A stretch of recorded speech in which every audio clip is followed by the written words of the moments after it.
7টা জায়গায় নবীজির উপরে দুরূদ পড়া মাকরুহ। কয় জায়গা? 7 জায়গায়। আমি একটা বলে দিই, তাহলে আপনাদের ব্যক্তিগত জীবনে এগুলি আমল করা যাবে, করতে পারবেন। 1 নম্বর হলো স্বামী স্ত্রী যখন রাত্রি যাপন করবেন একসাথে বিশেষ সময়ের সময় নবীজির দুরূদ শরীফ পড়া যাবে না।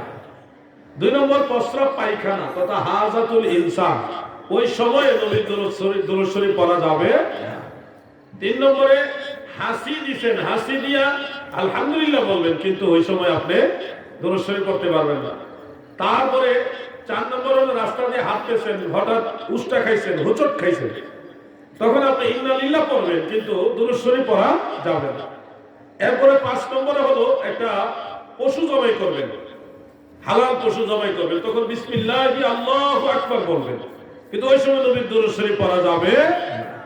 এরপরে ব্যবসার মাল বিক্রি হবে, এই উদ্দেশ্যে ব্যবসার মাল বিক্রি হবে ওই নিয়তে দুরূদ পড়া যাবে না, বরকতের জন্য পড়তে পারবে না, যে আমি আল্লাহর হাবিবের দুরূদ শরীফ পড়ছি বরকতের আশায়। কিন্তু এই দুরূদ শরীফ পড়ার পিছনে যদি উদ্দেশ্য থাকে যে মানুষ আমি দুরূদ পড়তেছি এই কারণে আমার দোকান থেকে মাল কিনবে, এই নিয়তে পড়া গুনার কাজ। দুরূদ পড়তে হবে নবীর মহব্বতে, কথা বুঝতে পারছেন? এই জায়গাগুলিতে দুরূদ শরীফ পড়বেন না, মাকরুহ। এছাড়া বাকি সবগুলি জায়গাতে ওয়া মুস্তাহাব্বাতুন ফি কুল্লি আওকাতিল ইমকানে আই হাইসু লা মানি, এই নিষিদ্ধ 7 জায়গা ব্যতীত বাকি সব জায়গায় নবীর দুরূদ শরীফ পড়া মুস্তাহাব। আজানের আগের সময়টা ওই নিষিদ্ধ সময়ের মধ্যে নাই, এইজন্য আজানের আগেও হানাফি মাযহাবের ফতোয়া মোতাবেক আপনি চাইলে নবীর দুরূদ শরীফ পড়তে পারবেন। এই হলো মুখতাসার আলোচনা। ওই বইটার মধ্যে আজানের অধ্যায়ে আমি দলিলগুলি দিয়ে দিয়েছি, খেয়াল করে। আর আমার যুবক ভাই যেটা বলছেন, কত গাছ আছে, কত গাছের কত পাতা আছে, মানুষ মারা গেলে আর গোসল দেওয়ার সময় বড়ই পাতা কেন রাখে? এটার হাকিকত হলো আমার নবী বিজ্ঞানীদেরও বিজ্ঞানী, এটার প্রমাণ 1450 বছর আগে যখন বিজ্ঞানী বলতে কেউ মানুষ জানতো না, বিজ্ঞানী কি জিনিস বুঝতো না, ওই সময় আল্লাহর নবী বড়ই পাতা দিয়ে গোসল করার মাসআলা শিক্ষা দিয়ে গেছে উম্মতকে। এর ব্যাখ্যা হলো বড়ই পাতার মধ্যে এমন একটা অ্যান্টিসেপ্টিক মেডিসিন আছে, যেটা যদি আপনি পানির মধ্যে মিক্স করেন তখন ওই মেডিসিনটা মানুষের শরীরকে পচন ক্রিয়া থেকে বিরত রাখে। মানুষ মারা গেলে শরীরটা পচে যায় না দ্রুত। আল্লাহর নবী কত বড় মহাজ্ঞানী, চিন্তা করে। এই বড়ই পাতা ঠান্ডা পানি দিয়ে গোসল করাইলে এই পানির মধ্যে বড়ই পাতার এফেক্ট থাকে, আর গরম পানি যদি হয় তাহলে আরো বেশি এফেক্ট হয়। মানে এই পানিটার মধ্যে বড়ই পাতার সেই মেডিসিনটা দীর্ঘ সময় ওই মৃত ব্যক্তির শরীরটাকে তাজা রাখে, পচতে দেয় না, ব্যাকটেরিয়া যেগুলি আছে এগুলোকে দূরে সরায় রাখে। এই হলো বড়ই পাতা দিয়ে গোসল করার মূল কারণ। সুবহানাল্লাহ। আল্লাহ তাআলা সবাইকে বোঝার তৌফিক দেন, বলেন আমিন। সবাই বলেন আমিন। একজন ভাই আমি স্টেজ ওঠার আগেই প্রশ্নগুলি দিচ্ছেন, বা স্টেজ ওঠার সাথে সাথে দিচ্ছেন। আসসালামু আলাইকুম, সবাই উত্তর দেন। আমরা 5 ওয়াক্ত সালাত পড়ি, কিন্তু সালাত তো আল্লাহ পড়তে বলে নাই, আল্লাহ তো বলেছেন কায়েম করতে। এবং সালাতের বাংলা অর্থ কায়েম বলতে কি? আসলে সালাত আল্লাহ পড়তে বলে নাই এই কথা ঠিক না। আল্লাহ তাআলা আকিমুস সালাহ, নামাজ প্রতিষ্ঠা করে বলেছেন, আবার নামাজ পড়তেও বলেছেন। নামাজ কায়েম করতে হলে নামাজ পড়ার মাধ্যমেই, মানে নামাজ আদায় করার মাধ্যমেই আপনার কায়েম করতে হবে। নামাজ পড়তে বা আদায় করতে যে আল্লাহ বলছেন কোরআনের 2 জায়গায় আছে। কয় জায়গায়? একটা আপনারা সবাই মুখস্থ জানেন, ইন্না আ'তাইনাকাল কাউসার ফাসাল্লি লিরাব্বিকা ওয়ানহার।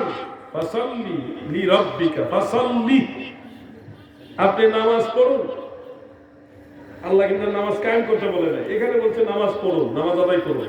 আল্লাহ তাআলা নবীকে বলতেছে ফাসাল্লি লিরাব্বিকা, আপনার রবের জন্য নামাজ পড়ুন, নামাজ পড়ুন আল্লাহ বলেছে। এটা ইন্না তাইনা সূরার মধ্যে আছে। আরেকটা আয়াত আছে, قد أفلح من تزكى وذكر اسم ربه فصلى। অবশ্যই সফল কাম হবে তারা যারা নিজের আত্মাকে শুদ্ধ করেছে, একজন মুর্শিদের সোহবতে গিয়ে তার নসিহত মোতাবেক তাজকিয়ায়ে নফস করেছে, আত্মশুদ্ধি করেছে, তারা সফল কাম হবে। ওয়া যাকারা ইসমা রাব্বিহি, এবং রবের নামের জিকির করে, ফাসাল্লা, অতঃপর নামাজ পড়ে। কি করে? নামাজ পড়ে। এখানে নামাজ কায়েম করতে বলে নাই, বলছে ফাসাল্লা, অতঃপর নামাজ আদায় করে। নামাজ কায়েম করে না, নামাজ পড়ে। দুইটা কথার সমন্বয় হলো যে ফাসাল্লি আর আকিমুস সালাত, দুই কথার সমন্বয় হলো। সমন্বয়ের কথাটা কইতে এখন ভয় লাগে। সমন্বয় গায়ে পড়ে দিয়ে আবার কোন সমন্বয় আমার বিরুদ্ধে খেয়ে পড়ে, সমন্বয় করলো কি জন্য? চিন্তা তো ভাই, কোন দিকে যে কোন দুয়ার জায়গা। ফাসাল্লি আর আকিমুস সালাত, এই দুই কথার সমন্বয় হলো নামাজ পড়া বা নামাজ আদায়ের মাধ্যমেই আপনাকে নামাজ কায়েম করতে হবে। নামাজ না পড়লে নামাজ কায়েম করবেন কেমনে? নামাজ আদায় করেই তো নামাজ কায়েম করতে হবে, কথা ঠিক কি না?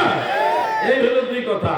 কিছু বাউল ধর্মের লোক আছে, তারা মনে করে আল্লাহ নামাজ কায়েম করতে কইছে, নামাজ পড়তে কইছে না, অতএব আমরা নামাজ পড়তাম কেন লেগে?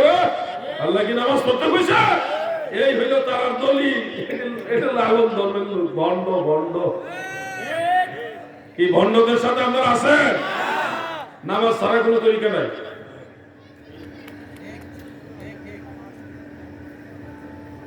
আরেকজন লেখছে, বাবা সালাম, আমি একজন নাদান গুনাহগার, আমি জানতে চাই রূহ কি এবং নফস কি, রূহ জন্য কি সওয়াব পাঠানো যায়? রূহ এবং নফসের মধ্যে বেশ কম আছে, আবার কোন কোন ক্ষেত্রে নফস দ্বারা রূহকে বুঝাইছে।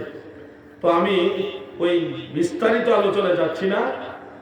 নফসের এই শব্দটা কোরআন শরীফে ৬০ জাতের নফসের কথা আসছে, আর কোরআন ও হাদিস অনুযায়ী ৫ জাতের নফস আছে মানুষের। ৫টা নফস আছে আর কি। একটা হলো নফসে আম্মারা, ইন্নান নাফসা লাআম্মারাতা বিসুই, এরকম সূরা ইউসুফের মধ্যে আছে আয়াত। নফসে আম্মারার কথা মানে কুলসিত আত্মা, এটা হলো একটা নফস। আরেকটা হলো লা উকসিমু ওয়ালা উকসিমু বিন-নাফসিল লাওয়ামা, এরকম আয়াত সূরা কিয়ামার ২য় আয়াত, তাই না? আমি কিন্তু হাফেজ না, যতটুকু খেয়াল আছে বলতেছি। আল্লাহ তাআলা নফসে লাওয়ামা এর কসম করতেছে।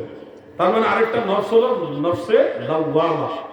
আরেকটা নফস হলো আপনারা সবাই জানেন, ইয়া আইয়াতুহান নাফসুল মুতমাইন্নাহ ইরজিই ইলা রাব্বিকি রাদিয়াতাম মারদিয়্যা, মানে নফসে মুতমাইন্না, এটা হলো শান্তিপ্রাপ্ত আত্মা, মানে শান্তিপ্রাপ্ত নফস। এটা ওলি আল্লাহর নফস, সুবহানাল্লাহ। এই তো তিনটা নফস। আরেকটা নফসের কথা কোরআন শরীফে আছে, সেটা আছে ওয়াশ-শামসি ওয়া দুহাহা ওয়াল কামারি ইযা তালাহা, এই সূরার মধ্যে নাফসিন, এরপর একটু পরে আছে নাফসিন ওয়া মা সাওয়াহা ফাআলহামাহা ফুজুরাহা ওয়া তাকওয়াহা। এখানে একটা নফসের কথা বলা হয়েছে, ওয়া নাফসিন, ওই নফসের কসম, ওই নফসের কসম যে নফস ফাআলহামাহা ফুজুরাহা ওয়া তাকওয়াহা, মানে নফসে মুলহেমা। প্রত্যেকটা নফসের আলাদা আলাদা ব্যাখ্যা আছে। আমি যদি এখন আলাদা আলাদা ব্যাখ্যা করতে যাই তাহলে ওয়াজ লম্বা হয়ে যাবে। আমি শর্টকাটে শুধু বুঝাইতেছি, নফস মানে শুধু নফস না, নফস আছে ৫ প্রকার। আরেকটা আছে নফসে মুহদিসা, এটা হাদিস থেকে প্রমাণিত। মুজাদ্দিদ আল-ফিসানি রাহমাতুল্লাহ আলাইহি মাকতুবাত শরীফের মধ্যে ৫টা নফসের কথা উল্লেখ করেছেন। এখন আমার ভাই যিনি প্রশ্ন করছেন, উনি তো শুধু লেখছেন নফস, লেখা দিয়েছেন এই তো অনেক কিছু, কিন্তু নফস বলতে যে কত কিছু আছে, আমি যদি প্রত্যেকটার আলাদা আলাদা ব্যাখ্যা দিই তাইলে বুঝবেন নফস যে কি জিনিস। কিশোরগঞ্জে একদিন নফস নিয়ে আলোচনা করছিলাম, আলেমরা, কিশোরগঞ্জের আলেমরা স্তব্ধ খেয়ে বসে রয়েছে যে নফসের আলোচনা তো কেউ করে না। তো আমি এটুকু বলবো, নফস বলতে কি বোঝায় এটা নিয়ে অনেক কথা আছে। আমি আপনাকে সহজে এটুকু বলবো, নফস এমন একটা জিনিস যেটা আপনার শরীরকেও অনেক সময় অর্থ বোঝাবে, আপনার এই অস্তিত্ব এটাকেও নফস বোঝাবে। অনেক সময় একটা মানুষের শরীরে প্রধান লতিফা আছে 10টা। কয়টা? 10টা। কল, রূহ, সের, খফি, আখফা, নফস, এই হলো 10 লতিফা। 10টা লতিফার মধ্যে একটা লতিফার নাম হলো নফস। এই নফসের 5টা হাল। এখন এই নফসটা কোন জায়গায়? বাউল ধর্মের লোক যারা, তারা বলে নাভির নিচে পুরুষ এবং নারীর যে লজ্জাস্থান আছে, এটা হলো নফস। আসলে এটা সঠিক না। নফস থাকে কপালে। কোথায় থাকে? এইখানে। এইখানে হলো নফস।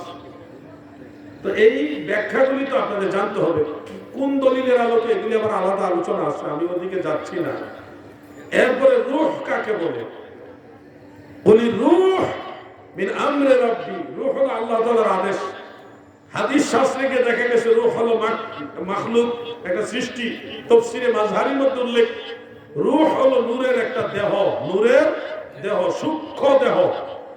এই যেমন আপনার এই দেহটা হলো জড় দেহ, আর রূহ হলো সূক্ষ্ম দেহ, নূরের দেহ। এই দেহ উড়াল দিতে পারে না, কিন্তু নূরের দেহ উড়াল দিতে পারে। এই দেহের ওজন আছে, নূরের দেহের ওজন নাই। এই দেহ যেখানে খুশি ওখানে ঢুকতে পারে না, ওয়াল ভাঙা ওই পারে যাইতে পারে না, ওয়াল অতিক্রম করে যেতে পারে না। কিন্তু রূহ ওয়াল আর জাইদের অতিক্রম করে যেতে পারে। ওইটা হলো নূরের দেহ, সূক্ষ্ম দেহ। এই রূহ সম্পর্কে তাফসীরে মাযহারিতে উল্লেখ, প্রত্যেকটা মানুষের রূহ হলো তার দেহের অনুরূপ। আপনার দৈহিক গঠন যেরকম, ঠিক আপনার রূহটাও ওই রকম। আপনি মারা যাওয়ার পরে এই ডেড বডিটা থাকবে, কিন্তু আপনার অরিজিনাল আপনি যিনি, যেমন এটা আলাউদ্দিন জিহাদি, এটা এখন সবাই বলবে এটা আলাউদ্দিন জিহাদি, আলাউদ্দিন ভাই, কিন্তু মরে গেলে বলবে এটা আলাউদ্দিন ভাইয়ের লাশ। তার মানে বোঝা যাচ্ছে এটাই আসল আমি না, এর মধ্যে আমি আছি। সেই আমিটা হলো রূহ। ওই রূহ দেখা যায় না, ধরা যায় না, সূক্ষ্ম নূরের দেহ। ওই নূরের দেহ যখন চলে যাবে, তখন আপনি আর এখানে আপনি না, আপনার লাশ হয়ে যাবেন। রূহ হলো একটা দেহ যা প্রত্যেক মানুষের দৈহিক গঠনের অনুরূপ, হুবহু ওই দেহের মতো। আল্লাহ তাআলা বুঝার তৌফিক দেন। আমি সংক্ষেপে বললাম আর কি। এটা একটা ওয়াজ আছে, লম্বা ওয়াজ, কমপক্ষে 40 মিনিট আলোচনা যদি আমি করি, ধীরে ধীরে ধীরে ধীরে আপনারা এটা বুঝবেন। আজকে আর সামনে যাচ্ছি না, পেশা হুজুর আসবেন না, গত টাইম 11:30 দিছিলেন, রওনা দিছে। আচ্ছা, দুরূদ শরীফ পড়ি। আল্লাহুম্মা সাল্লি মাওলানা মুহাম্মদ ওয়া আলা আলি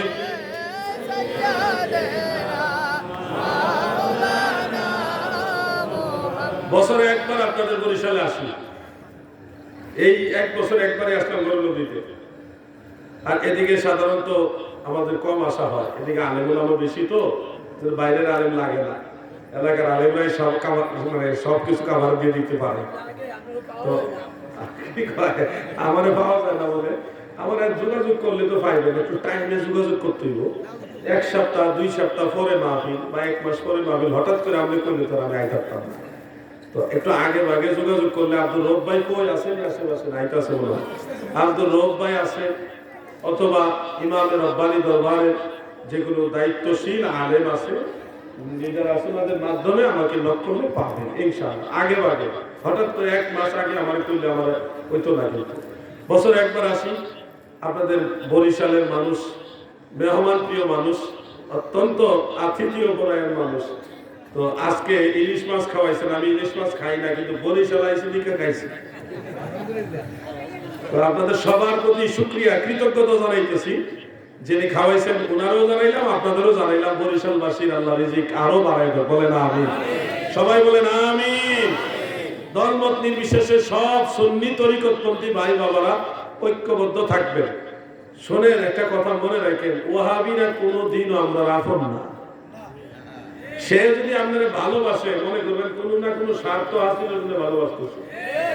এই জন্য যে তরিকারই হন, মিললে বসে থাকেন। একটা খাস বাংলার কথা কই গেলাম। এই কথাটা কিন্তু অনেকে পছন্দ হইতো না, না হলে এইটাই ঠিক। দিন শেষে দেখবেন এটাই ঠিক। সব সুন্নিরা একসাথে থাকবেন, ঐক্যবদ্ধ থাকবেন। অনেকগুলো পিঁপড়া যখন একসাথে একটা আরেকটাকে কামড় দিয়ে এক জায়গায় থাকে, তখন এই পিঁপড়াগুলি বন্যার পানিতেও ডুবে না, তারা ভেসে যায় একটা কিনারে গিয়ে থেকে। আপনারা যদি একজন আরেকজনের সাথে মিলেমিশে ঐক্যবদ্ধ থাকেন, কোনো বাতিল আপনাদেরকে পরাস্ত করতে পারবে না। আল্লাহ হাবিবের উসিলা আল্লাহর সাহায্য আপনাদের সাথে আছে। ইমাম হুসাইনের প্রেম জজবা নিয়ে, শাহজালালের শমশির হাতে নিয়ে যখন নারায়ে রিসালাতের স্লোগান দিবেন, দেখবেন সব কিছু পরিষ্কার হয়ে সুন্নিয়তের পতাকা কায়েম হয়ে গেছে। ঠিক কিনা বলেন? নারায়ে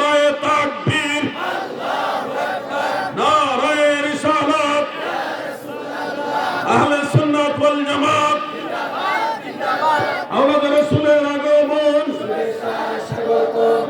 নারে